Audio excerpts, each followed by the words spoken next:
afternoon, this is Peter from Peter Stone Jewelry. I have some tips for you today. 5 simple things you can do in your store to definitely increase your sales. I wanted to share these at the beginning of March. It's March 1st.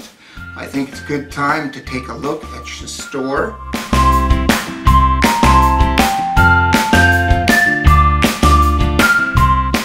Five simple things that you can do in your store is to make sure that you don't have it too far away from the customer. I've gone into stores when I was on the road selling, and even today sometimes I go into stores, I meet with our current clients and customers or potentials, and I always observe their store and the way that the jewelry is laid out. And when I get into a conversation, I will ask, how are sales, how has business been? And my observation has been, in general, when the jewelry is out and people can touch it, their sales are better. And of course, you don't want to be putting $500 piece of jewelry on the counter and leaving it open for, maybe it won't be there without any money coming in. However, things that are $20, $30, $50, $80, $100, they're okay to leave out, leave them in an obvious place, and you should always have, of course, a recording camera in your store. They're very inexpensive these days.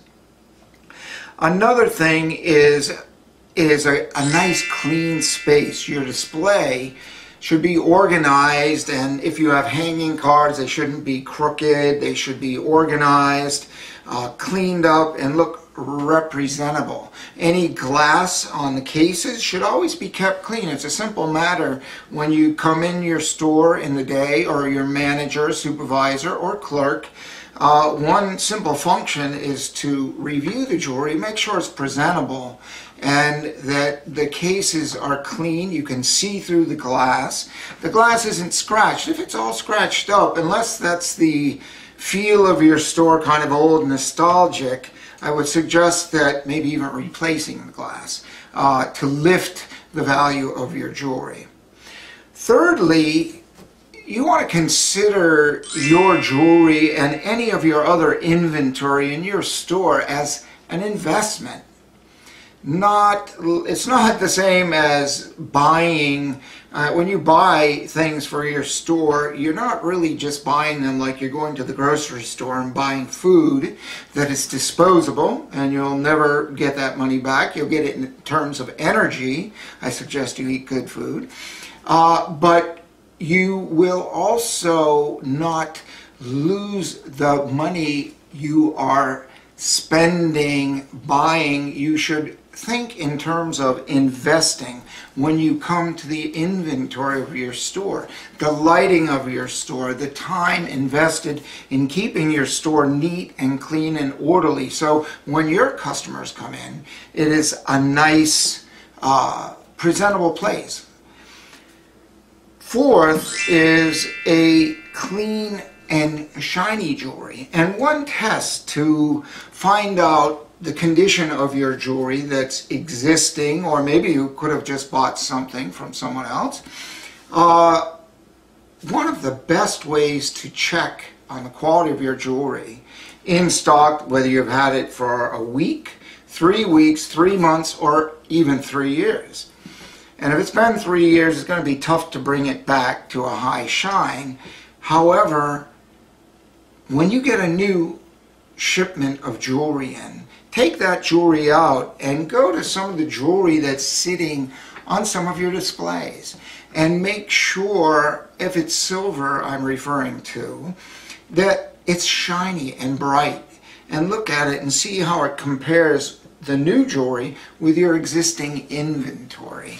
And say, because I know even in my stores, when I had retail stores years ago, you're there every day, you don't see the difference, you don't see the tarnish slowly getting on the jewelry, and it looks okay. And I've gone into shops as early as last week and I've seen some jewelry in people's stores, and I'm like, wow, This has only been in here for a year or 6 months, and look at it.